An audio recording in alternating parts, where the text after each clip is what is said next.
Eu queria, inicialmente, louvar a presença do ministro Rocieli aqui nessa comissão e quero dizer que Vossa Excelência traz para a gente algumas questões muito importantes para o debate. A primeira coisa que a gente precisa olhar é que a gente precisa mais pessoas defendendo a educação e menos defendendo governos. Governos são transitórios. A educação é permanente. E se a soma dos governos tivessem dado certo, nós não estaríamos aqui debatendo essa catástrofe que é a educação brasileira. A educação brasileira é uma catástrofe.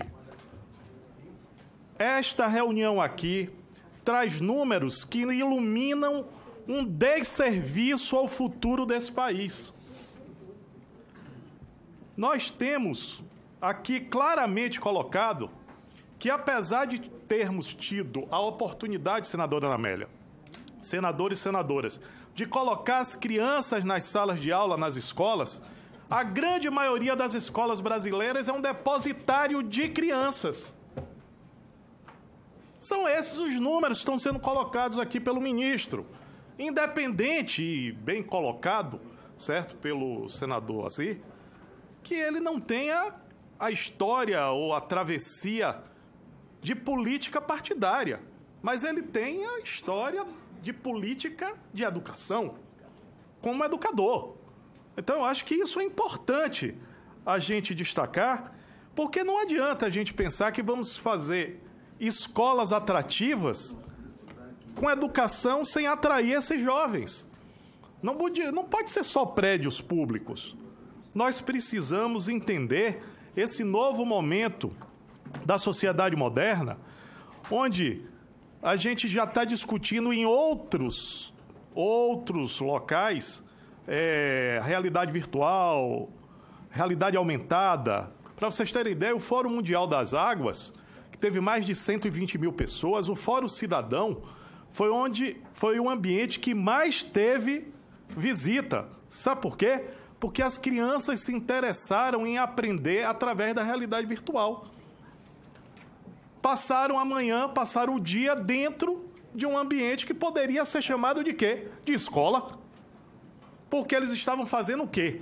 Aprendendo. Conhecendo.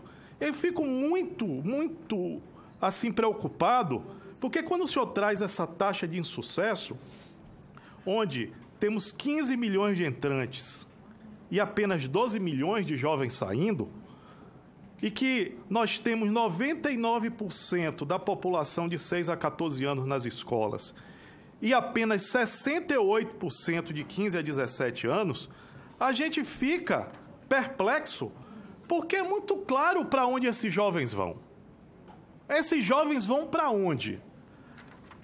Esse exército de jovens estão indo para onde? Estão indo para as drogas, estão indo para o crime, estão indo para o desemprego, senadora Lúcia Vânia. Estão indo para a desesperança. Nós estamos destruindo o futuro do Brasil. É essa discussão que nós temos que ter aqui. E precisamos olhar por que estamos perdendo esses jovens para o crime, para a droga ou para a ociosidade. É essa a grande pergunta que nós precisamos responder, nós aqui, principalmente as pessoas que têm uma ligação mais profunda sobre a temática da educação. O que levou a gente chegar a esse massacre com o futuro do nosso país? É o preço? Que bom que o senhor disse, foi o preço da merenda escolar que ficou, né, congelado por tanto tempo. E que bom que o senhor colocou que não é uma questão deste governo ou do governo passado. É um desserviço de todos os governos que passaram. E é isso que a gente precisa ficar claro aqui. Quais são as prioridades que nós podemos dizer? Ministro, a questão do preço da merenda escolar é fundamental. Vossa Excelência, que vem com esses números e advindo também lá do norte, sabe que precisamos ter preços diferenciados para a merenda escolar. É claro que o preço de São Paulo, da compra em São Paulo, é diferente do interior da Bahia ou do interior do Amazonas. Outra questão que tem que também ser colocada, ministro, e a gente tem que fazer um enfrentamento, já que o panorama de matrícula de educação superior cresceu graças à ampliação das universidades privadas, se a gente não tiver também um olhar, como foi colocado aqui pelas senadoras, sobre o FIES, nós vamos comprometer esse futuro. Nós vamos pegar o que nós ganhamos, que foi a ampliação, né, de 3 vezes o número de matrículas das universidades privadas versus 2 vezes da universidade pública, se nós não olharmos o FIES, que é a fonte de financiamento, né, nós vamos ter um gargalo futuro. O que é que vai acontecer? Essas escolas, essas universidades irão o quê? Falir, vão quebrar, porque não tem sustentabilidade. Precisamos ter, ministro, e quero saber quais são as opções que podemos ter, porque a queda realmente foi muito brusca. Se cresceu de forma desordenada, não podemos decrescer também desordenadamente. Então, já que foi um erro crescer, também decrescer desordenadamente vai gerar também consequências. E por isso que eu queria deixar esta pergunta para o senhor. Qual é outra questão que nós precisamos enfrentar de forma muito clara? É o que está sendo colocado aqui, essa população nem, né? Nem estuda, nem trabalha. Essa população precisa ter de nós o olhar. E é claro que se não temos qualidade, e aqui temos esses números catastróficos, onde o futuro dos jovens do Norte e do Nordeste estão realmente comprometidos, já que 70%, mais da metade das crianças não estão alfabetizadas no 3º ano e também não tem qualquer nível de aprendizado suficiente na matemática, passando de 70% no Norte e quase 70% no Nordeste, é óbvio que nós temos que repensar. Aí eu quero trazer uma questão, ministro, e talvez uma proposta para ser debatida nessa casa. É muito claro para todos que militam um pouquinho na educação que não vamos melhorar a educação se não melhorarmos a qualidade dos nossos professores e também dos nossos professores gestores das escolas, que eu acho tão importante quanto os professores. Não pode, para ser diretor, ganhar menos do que professor. E nós temos, muitas vezes, essa defasagem. Qual é a questão? A questão do salário é importante. Todo mundo aqui está debatendo e querendo que aumente o salário. A questão da capacitação é importante. Mas será que não é hora de a gente olhar a meritocracia também? Será que não é hora do governo federal fazer uma política para que professores que são melhores ganhem melhor? Escolas que têm indicadores melhores possam atrair mais recursos e investimentos nos seus quadros de pessoal em recursos humanos e também nas suas instalações? Acho que também isso deve ser um aprofundamento. Para finalizar, ministro, fico também preocupado com a questão do Pronatec. Tive a oportunidade de ser o relator, vejo uma queda enorme na quantidade das matrículas.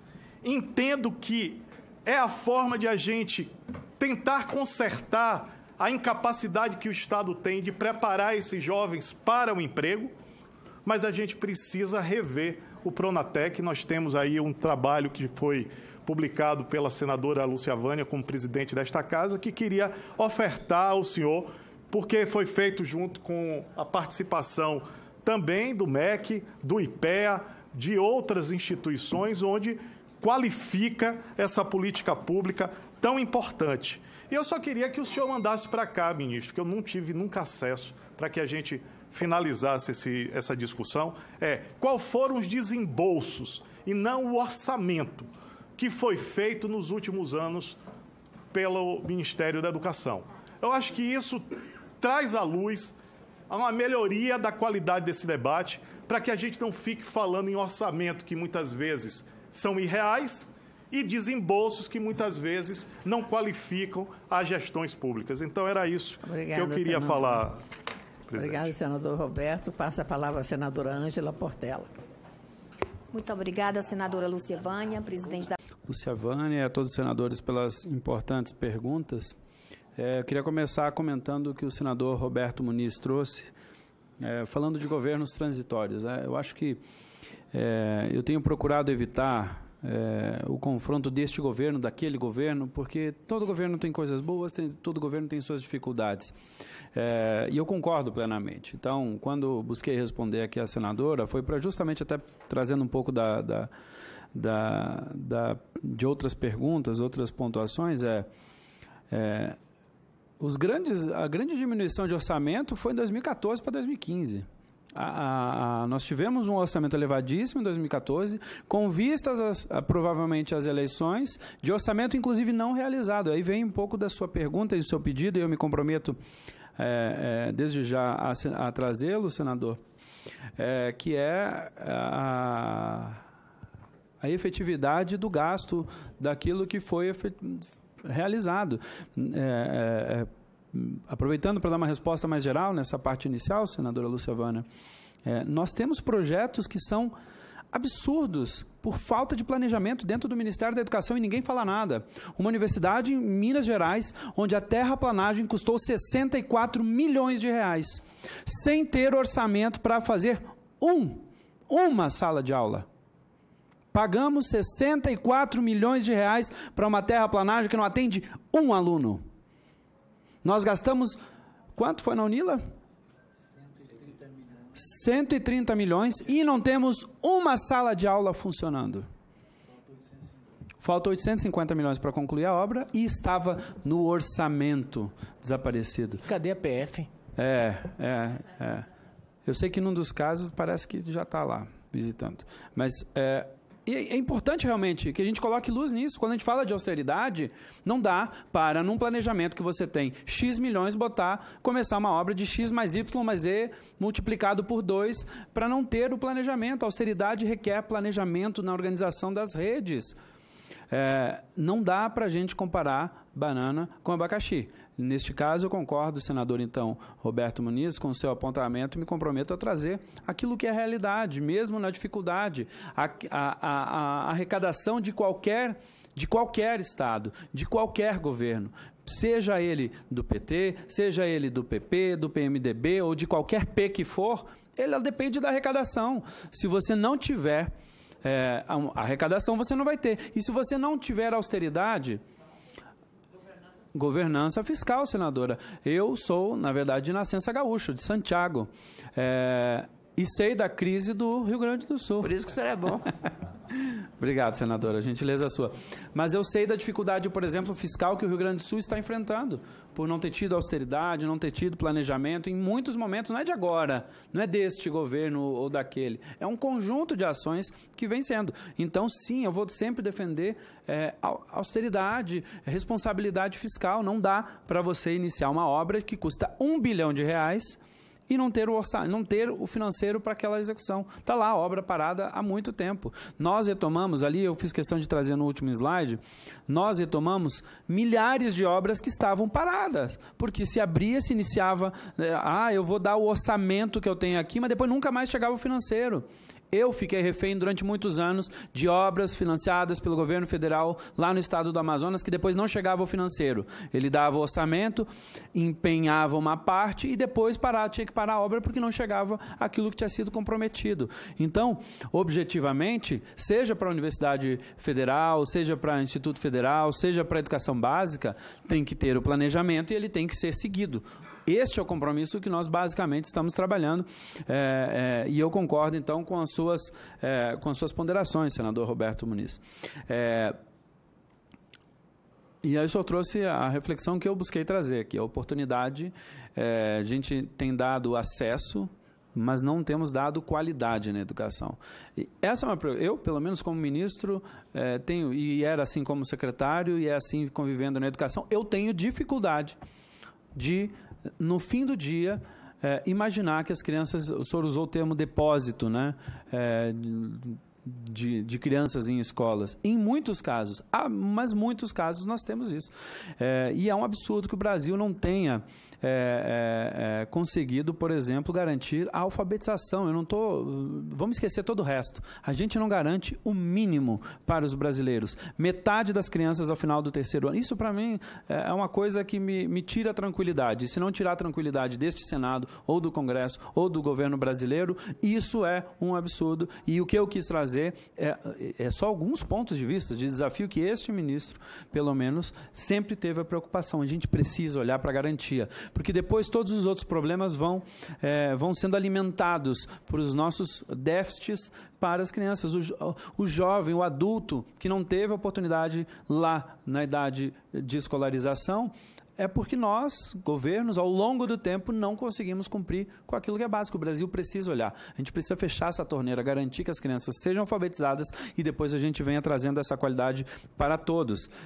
Temos um desafio das taxas de insucesso dos jovens que estão indo para onde? Estão indo, a gente está perdendo, né? Essa guerra a gente está perdendo. A gente não consegue dar uma educação que faça sentido e os jovens estão indo para aquilo que é o mercado de trabalho, muitas vezes dele. A opção do tráfico, a profissão do crime, porque ele não consegue mobilizar aquele conhecimento para que isso se transforme em algo. Então, na educação do ensino médio, a gente precisa dialogar com esse jovem. Quando a gente fala de protagonismo, de projeto de vida, pela primeira vez numa legislação brasileira, como foi a reforma do ensino médio, é justamente porque é importante transformar, não é simplesmente replicar, não existe modelo no mundo que não tenha a flexibilidade, a construção do conhecimento seja feito em conjunto com os próprios professores e o conjunto de alunos e a própria comunidade, considerando o contexto local, o que é fundamental e vai se misturar, inclusive, com aquilo que a gente vai dar de resposta para a senadora em relação ao espanhol já, senadora. Então, quais são as prioridades verdadeiras para o Ministério da Educação? Se eu pudesse colocar uma coisa para o Brasil resolver, seria a alfabetização. Se eu verdadeiramente pudesse escolher, se eu tivesse o poder de resolver um problema de forma mágica, eu escolheria a alfabetização. Porque é ali na alfabetização que a gente garante outros direitos para o jovem, senador. Se ele não tiver alfabetizado, ele não vai ter direito ao conhecimento de história, de ciências. O que é que o senhor precisa dessa casa para fazer